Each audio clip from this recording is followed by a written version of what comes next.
শিয়ালদাতে welcome. এই যে আমরা সবাই এসে দাঁড়িয়েছি এখানে, এরপরেই শিয়ালদা সাউথ থেকে নামখানা ট্রেন ধরবো।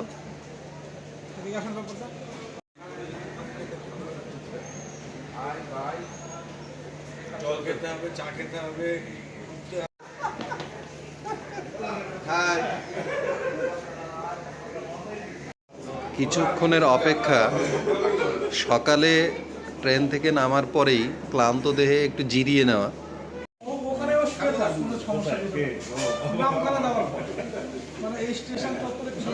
সকালের কলকাতা, আবার এই ভিড়বহুল শহর থেকে আমরা একটু পরেই বেরিয়ে যাব। নামখানা লোকাল, যেটা ভাবা হয়েছিল ততটা ভিড় হবে না, কিন্তু প্রত্যাশার থেকে অনেক বেশি ভিড়। আমরা 5:20 গাড়িটা ছেড়ে দিলাম যে ওই সময় আমরা যাব না, একটু পরেই যাব, কিন্তু না, প্রচণ্ড গাদাগাদি। শিয়ালদাতে এই অবস্থা। ট্রেন ছাড়ার মুহূর্তেই দেখতে পাচ্ছেন কীরকম অবস্থা ট্রেনে।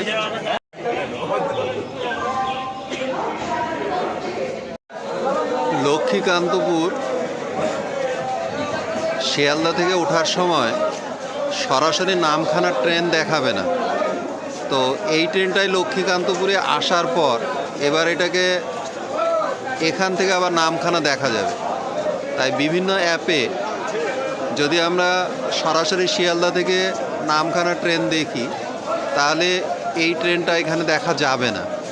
এই লক্ষ্মীকান্তপুরে এসে এখান থেকেই 15 মিনিট অপেক্ষা করার পর এই ট্রেনটাই আবার নামখানার দিকে যাবে। আমরা এখন চলে এসেছি নামখানা। এখন বাজে 10:30।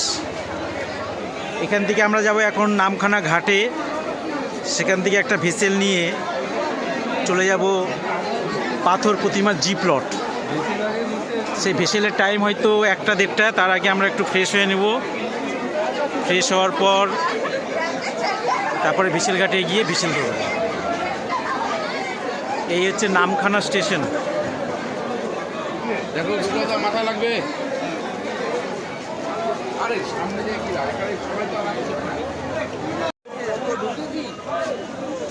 নামখানা স্টেশন থেকে বাইরের দিক, এখান থেকে সার্ভিস ঘাট পর্যন্ত যেতে হবে। সেখান থেকে লঞ্চ বা ভেসেলে করে আমরা আমাদের গন্তব্যস্থলে পৌঁছাবো, অর্থাৎ জি প্লট বা গোবিন্দপুর বিচ, যেখানে আমাদের শুভেন্দুবাবু স্যারের বাড়ি।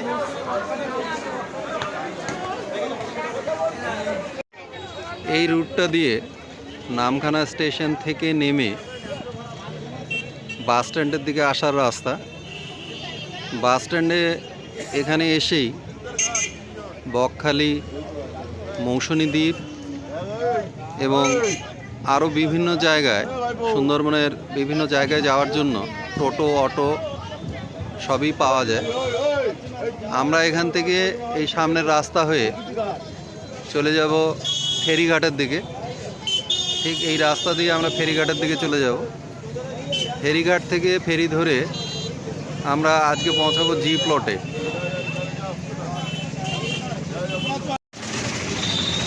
নামখানা থেকে নেমেই আমাদের টিম এখানে অপেক্ষা করছে। এই ভদ্রলোক বলছে এখান থেকে জি প্লটের ইয়ে পাওয়া যায় না, ভেসেল পাওয়া যায় না। যায়, এক্ষুনি শুভেন্দুকে আমি ফোন করলাম। ফোন করছি না?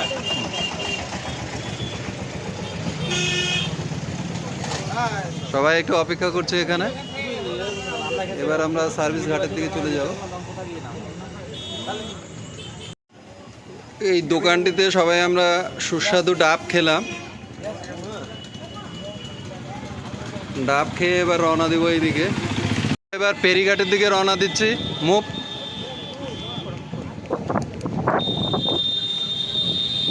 আমাদের উত্তরবঙ্গে সূর্য ওঠেনি, কিন্তু এখানে আমরা গায়ে কিছু রাখতে পারছি না। প্রচন্ড গরম, প্রচন্ড গরম।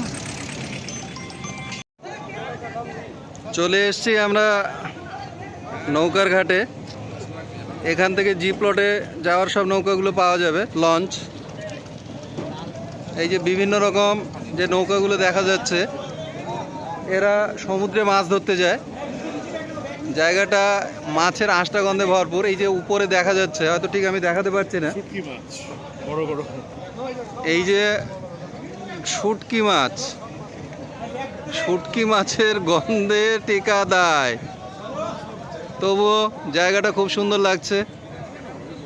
বিভিন্ন রকম লঞ্চগুলো এখান থেকে ছাড়বে, বিভিন্ন দিকে যাওয়ার জন্য বিভিন্ন রকম নৌকা আছে।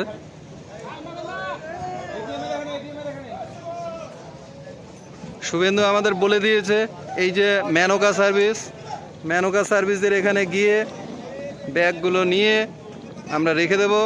তারপর এখান থেকে একটা 40 মিনিটে এই লঞ্চটা ছেড়ে যাবে। বিভিন্ন দিকটা আমি দেখানোর চেষ্টা করছি। খুব সুন্দর একটা জায়গা,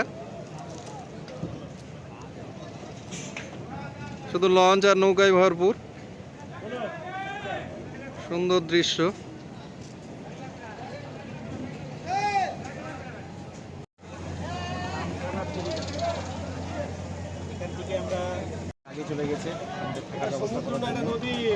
এই যে স্টিমারটা আমি দেখাচ্ছি, এটা ঠিক এই দিকে গেলে উপরেরটাকে বলছে ডক, ডকে মালপত্র প্রচুর। এবং এই যে নিচের দিকটা আমি দেখাচ্ছি, এই যে নৌকোর ভিতরটা আমি দেখাচ্ছি।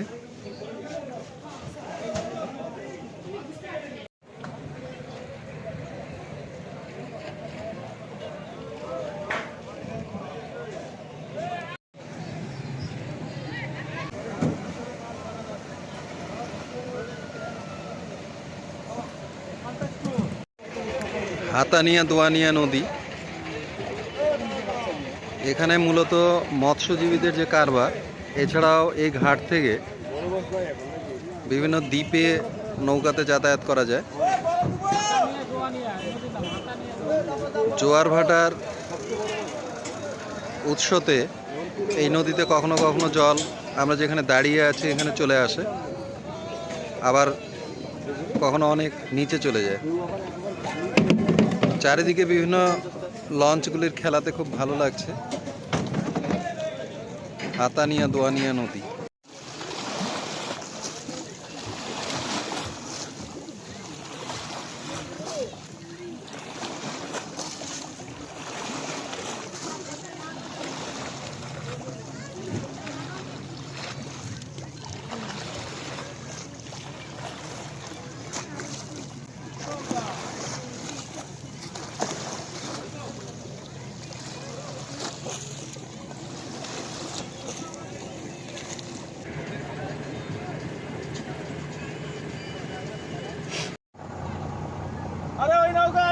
এগিয়ে চললো এই নদীর উপর দিয়ে লঞ্চ। আমাদের গন্তব্য জি প্লট।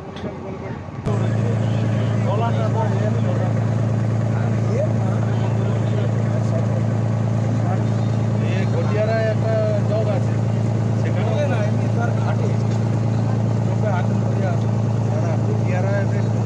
ডান সাইডে যে জগ আছে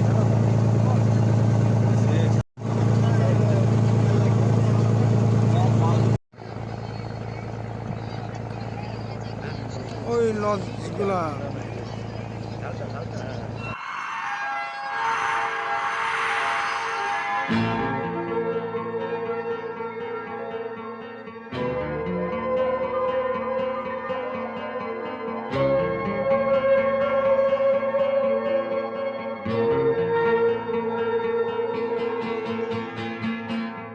এই যে নদী যায় সাগরে, কত কথা শুধাই তারে, এত জানে তবু নদী কথা বলে না, কথা বলে না। কেন বলে না, কেন বলে না? এই যে নদী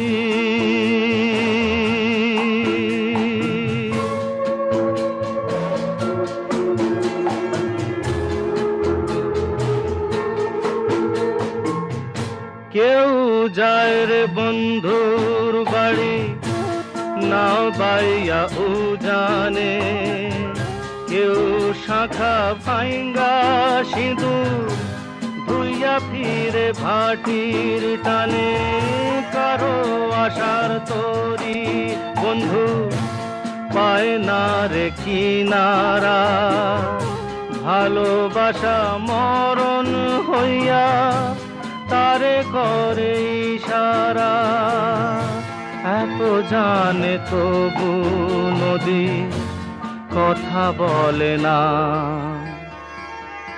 কথা বলে না, কেন বলে না, কেন বলে না, এই যে নদী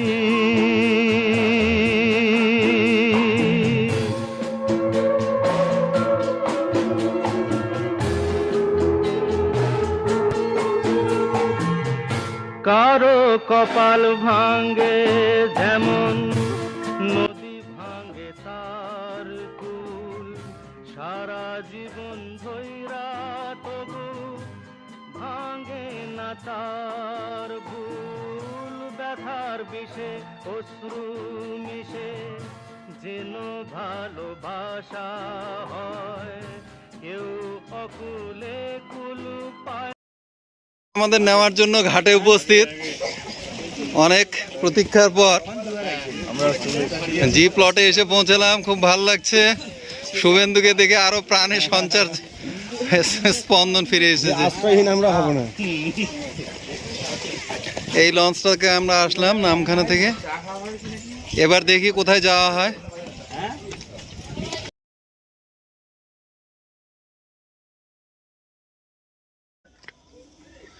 এই জি প্লট দ্বীপটিতে কালকে রাত্রে এসে নামার পর এই দিকটাতে আমরা আসলাম, এসে ঠিক এই যে এখানে একটা চার্চ তৈরি হয়েছে বলা যাবে, যেটা আমাদের মাস্টারমশাই শুভেন্দুবাবুর বাবা দান করেছিলেন। এই চার্চটিতে এখনো সেভাবে কাজকর্ম শুরু হয়নি, তো এখানে আমরা রাত্রি ছিলাম এবং এখানেই মাস্টারমশাই শুভেন্দুবাবুদের বাড়ি।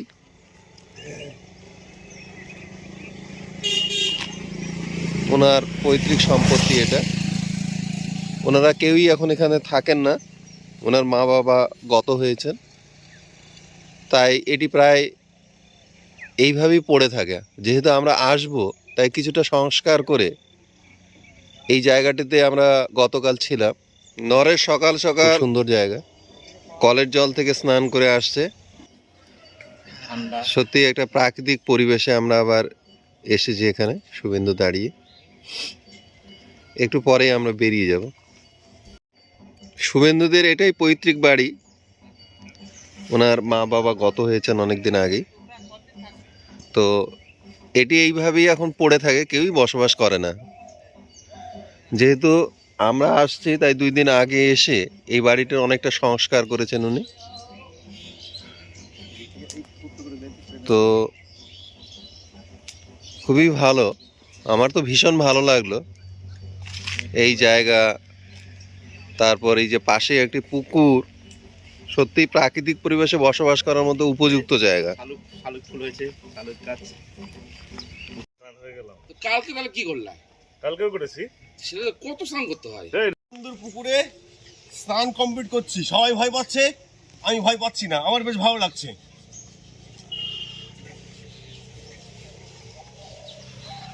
আজকে আমাদের গন্তব্য কলস ক্রোকোডাইল প্রজেক্ট। তো আমরা সবাই রওনা দিয়েছি। এই যে দেখা যাচ্ছে ভেসেলগুলো, এই ভেসেলগুলোতে করে আজকে আমরা রওনা দেব কলস টাইগার প্রজেক্ট। এই যে সবাই রওনা দিয়েছে এই নদীর ধার থেকে। এই নৌকাতে আমরা উঠবো, ভেসেলে উঠবো, উঠে এখান থেকে আমরা রওনা দেব কলস টাইগার প্রজেক্ট। এই যে সৈকতে সমস্ত সুন্দরী গাছ, যাদের শ্বাসমূলগুলো আমরা বিভিন্ন বইয়ে দেখে থাকি, এই যে শ্বাস নেওয়ার জন্য যে ছোট ছোট গুলো বেরিয়ে এসছে, এগুলোই হলো শ্বাসমূল। এই ঘাটটাতে পার্মানেন্ট ওঠার মতো ঘাট নেই, এইভাবেই এখান থেকে উঠতে হবে একটু কাদাতে পা দিয়ে। সেই অন্যায় অবিচার একটা সিনেমা দেখেছিলাম, রোজিনার মাসি নামতে গিয়ে এই কাদায় পড়ে গেছিল। সেই ছোটবেলার সিনেমাটার কথা আমার মনে পড়ছে। ঠিক এই রকম লঞ্চ থেকে নামতে গিয়ে কাদায় পড়ে গেছিল। এই নৌকাতেই আমরা 2 দিন ধরে আমাদের যাত্রা হবে। এই লঞ্চে খাবার দাবার ব্যবস্থা সমস্ত কিছু। অনেক বড় নৌকো, সাজানো নৌকো। এখানে আমাদের আজকে কাটবে 2 দিন।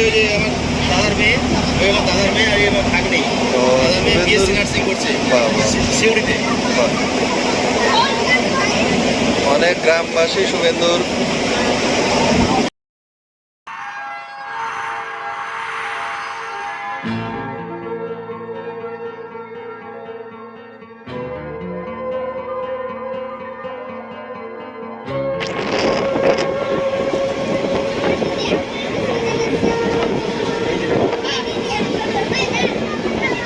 এই যে নদী যায় সাগরে। চলেছি আমরা কলসি ব্যাঘ্র প্রকল্প অভয়ারণ্যে। তার মাঝেই আজকে আমাদের নৌকাতে মধ্যাহ্নভোজন হবে। এই উপলক্ষে এই যে মাছগুলো বাছা হচ্ছে, এটাকে বলছে চন্দনা খয়রা। এই মাছ, মসুর ডাল, সবজি, ভাজা দিয়ে আজকের মধ্যাহ্নভোজন হবে।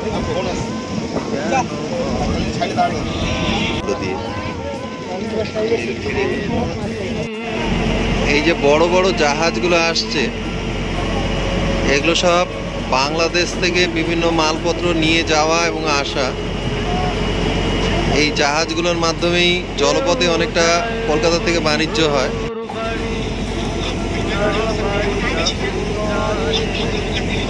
45 মিনিট সময় লাগবে আমাদের যেতে, কিন্তু বাঘ ওই পার থেকে এই পারে চলে আসবে। এখানে সুন্দরনগর গ্রাম পঞ্চায়েতের উপেন্দ্রনগর, এই এত বড় নদী পার হয়ে যায় বাঘ। হ্যাঁ, যে প্লটে অচিন্তনগর, যে প্লট গ্রাম পঞ্চায়েত, অচিন্তনগর হচ্ছে ঠাকুর নদীটা দাদা, ঠাকুর নদী সোজা যে গেল এই নদীটা।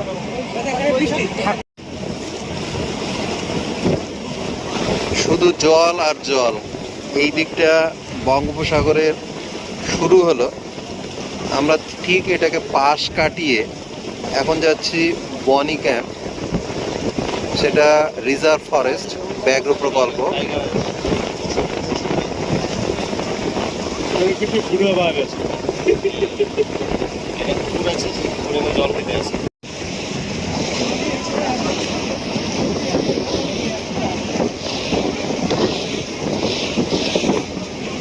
চুলকাঠি হয়, বিভিন্ন জায়গায় বিভিন্ন নাম আছে। এটা বলছে রাজমহল মারি রেঞ্জ। এগুলো তো সব বাঘ আছে। এই যে বিভিন্ন রকম বাঘ আছে, কখনো হরিণ জল খেতে আসে বা পাতা খাচ্ছে, কুমির ভেসে থাকে। হেতালের জঙ্গল বলছে, এই হেতালের জঙ্গলেই সবচেয়ে বেশি রয়্যাল বেঙ্গল টাইগার থাকে। আর তারপরে এখন এই ক্যাম্প সাইটে আমরা যাব। শব্দ হচ্ছে, মানুষের কথাবার্তা যাচ্ছে, ওই জন্য ওরা হয়তো ধারে আসছে। এটাকে বনি ক্যাম্প সাইট। এরপরে বনি ক্যাম্প সাইট ওয়াচ টাওয়ারে গিয়ে আমরা দেখতে পাবো এটা। আর এই মূলত এই যে হেতাল জঙ্গল, এই হেতাল জঙ্গলের মাঝেই নাকি বাঘ থাকে, বেশি থাকে। আমরা 20 মিনিট সময় হচ্ছে এখানে। 20 মিনিট বনি ক্যাম্প সাইট। এখানে একটা ওয়াচ টাওয়ার আছে, ওয়াচ টাওয়ারে উঠে বন্যজন্তু দেখার সম্ভাবনা আছে। তবে এখানে আমরা বেশিক্ষণ দেরি করবো না। এই যে অনেক টুরিস্ট লঞ্চগুলো এসছে। বনি ক্যাম্পের বৈশিষ্ট্য, এই ওয়াচ টাওয়ার থেকে অনেক সময় বিভিন্ন বন্যজন্তুগুলিকে দেখা যায়, সম্ভাবনা আছে দেখার। তো সেই বনি ক্যাম্পে আমরা এবার ঢুকবো। বেশিক্ষণ সময় পাবো না, আমরা অনেক সময় নষ্ট করে ফেলেছি। তাই 20-25 মিনিটের মধ্যেই আমরা দেখে দ্রুত ফিরবো।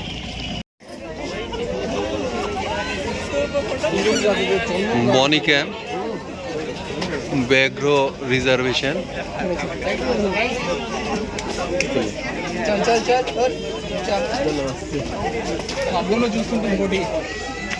এই টিকিট কাটতে হয় নাকি? হ্যাঁ,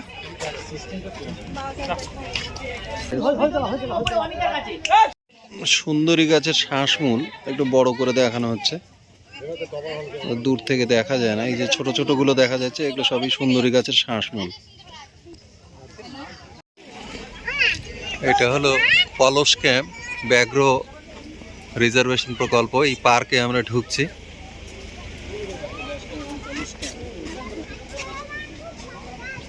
এখানে একটি ওয়াচ টাওয়ার আছে, এখান থেকে বাঘ দেখা যায়। এটি গোবর্ধনপুর সি বিচ, সুন্দরবনের একটি দ্বীপ, জি প্লট। যে জি প্লটে আমরা 2 দিন ধরে আছি। এই দ্বীপেরই শেষ দক্ষিণ প্রান্তে এই বিচটি অবস্থিত, গোবর্ধনপুর বিচ। এই বিচের বিশেষত্ব হলো এটাকে বলা হয় লাল কাঁকড়ার বিচ। জানি না লাল কাঁকড়া দেখতে পাবো কিনা। খুব সুন্দর একটি বিচ এই গোবর্ধনপুর বিচ। এখন ভাটা চলছে। অমিত, শুভেন্দু ওরা অনেক দূর চলে গেছে। এই বিচ যারা নিরিবিলি পছন্দ করেন, আপনারা নিশ্চয়ই এই বিচগুলির খোঁজ করতে পারেন। খুব সুন্দর একটি বিচ। চোরাবালিতে অনেকে নাকি আটকে যায়, এই বিচগুলো কি চোরাবালিতে আছে? দূরে আছে, আরো গভীরে আছে, এদিকে সামনে নেই। তো চোরাবালির বৈশিষ্ট্যটা কি একটু বলো তো? তাহলে এই আস্তে আস্তে ঢেউ যত যাবে তত আস্তে আস্তে বডিটা নিচের দিকে ঢুকে যাবে আস্তে আস্তে। মানে তাকে আর খুঁজে পাওয়া যাবে না। আমরা দাঁড়িয়ে আছি মনে হবে, কিন্তু আমাকে চারদিকে বালি চেপে ধরবে। ওরে বাবা, সে তো খুব ভয়ঙ্কর। হ্যাঁ, ভয়ঙ্কর। তবে শুয়ে পড়তে হবে, যখনই হাঁটু পর্যন্ত ঢুকবে তারপর থেকে কিন্তু শুয়ে পড়তে হবে, নাহলে কিন্তু ওরা বাড়ি ঢুকে যাবে। শুয়ে পড়লে আর সেভাবে দিয়ে যেতে পারবে না। উপরে বেরিয়ে যাবে। ঠিক।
সাগর পারে আইসা কেমন লাগে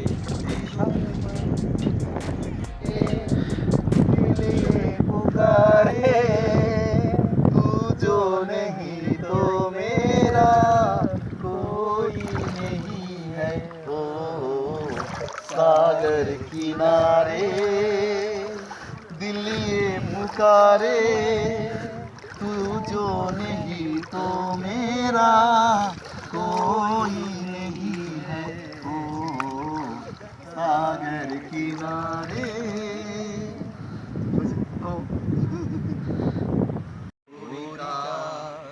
সাগরিকা সাগরিকা। আমি ঝাউবনে বসে দেখিনি হাওয়ায় দুলতে গাছের পাতা, শুধু দেখেছি আবেগে কেঁপে কেঁপে ওঠা তোমার চোখের পাতা। ওই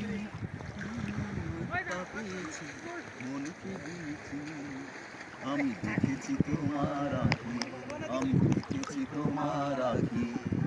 সাগরিকা সাগরিকা।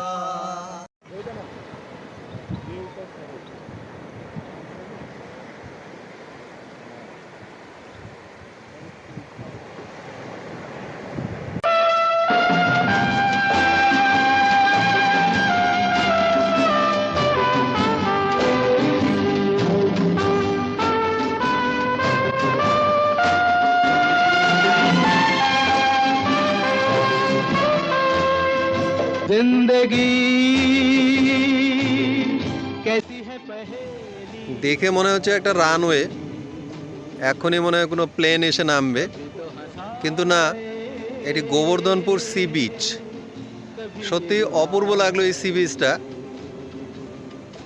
সেরকম পর্যটক এখানে নেই, কিন্তু এত সুন্দর একটা সি বিচ, জনশূন্যতা আমাদের পরিপূর্ণ করে দিল এই সি বিচটাকে শেষ বেলায়। এখান থেকে সরতেই ইচ্ছে করছে না। চারিদিকে অদ্ভুত সুন্দর দৃশ্য। এর আগে আমরা যে জায়গাটাতে ছিলাম সেটাও গোবর্ধনপুর, কিন্তু সেই জায়গাটার থেকে এই সি বিচের সৌন্দর্যটা একটা অনন্য মাত্রা পেয়েছে এর বিশালতায়। দেখে মনে হয় এত সুন্দর পরিপূর্ণ একটা বিচ আমার দেখা প্রথম মনে হচ্ছে। এটা জনশূন্যতার দিক থেকে ভিড়ভাড়টা নেই। মুহূর্তে শুভেন্দু একটা লাল কাঁকড়ার খোঁজ পেল, গুটি গুটি ভাবে চলে যাচ্ছে। অদ্ভুত দেখতে কাঁকড়াটা। कभी देखो मन नहीं जागे। একটু পরেই সূর্যাস্ত হবে, আমরা এই বিচেই সূর্যাস্ত উপভোগ করে রওনা দেব। पीछे पीछे सपनों के भागे, एक दिन सपनों भरा ही चला जाए सपनों से आगे कहाँ जिंदगी।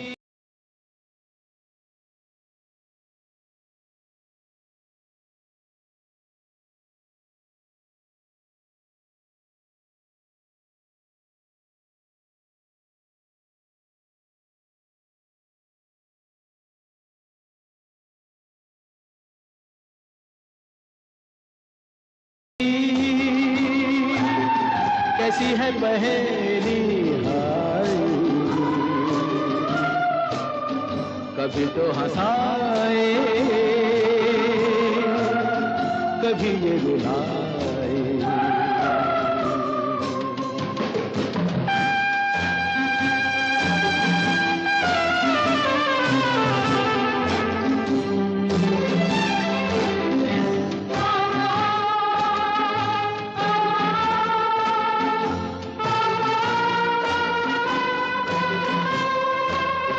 जिन्होंने सजाए यहाँ मेले, सुख दुख संग संग झेले। जिन्होंने सजाए यहाँ मेले, सुख दुख संग संग झेले। वही चुनकर खामोशी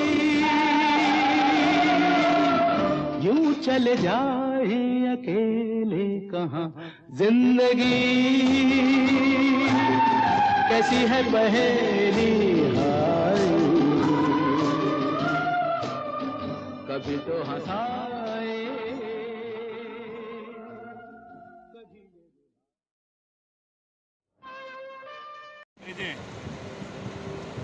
দেখো দেখো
যাচ্ছি হাতানিয়া দোয়ানিয়া সেতু। এটা অনেকটাই হ্যাঙ্গিং ব্রিজ টাইপের।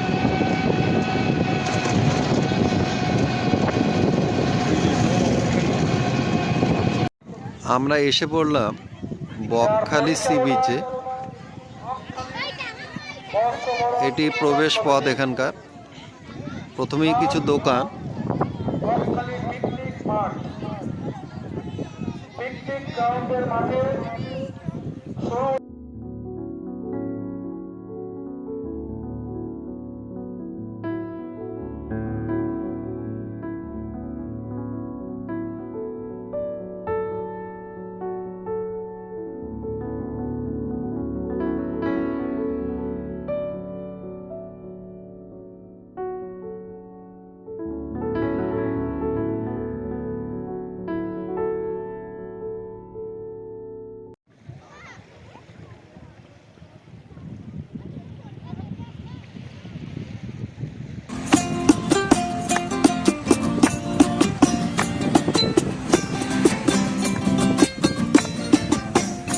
আমার মন বসে না শহরে, ইট পাথরের নগরে, তাই তো আইলাম সাগরে, তাই তো আইলাম সাগরে। মন বসে না শহরে, ইট পাথরের নগরে, তাই তো আইলাম সাগরে, তাই তো আইলাম সাগরে। কলের জল থেকে স্নান করে আসছে। এই সাগর পারে আইসায় আমার মাতাল মাতাল লাগে, এই রূপ দেখিয়া মন পিঞ্জরায় সুখের পক্ষী ডাকে।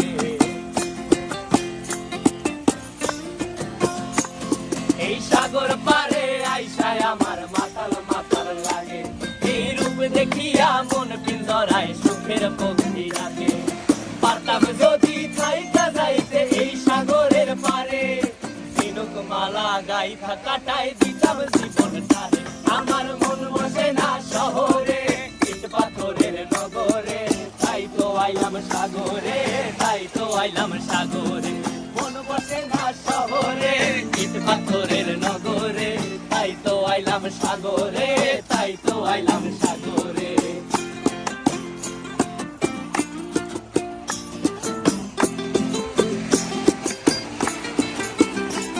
এই নীল জলেতে ভাসায় দেব মনের দুঃখ যত, আর জল দিয়া পূরণ করিব হাজার শুকনো ক্ষত।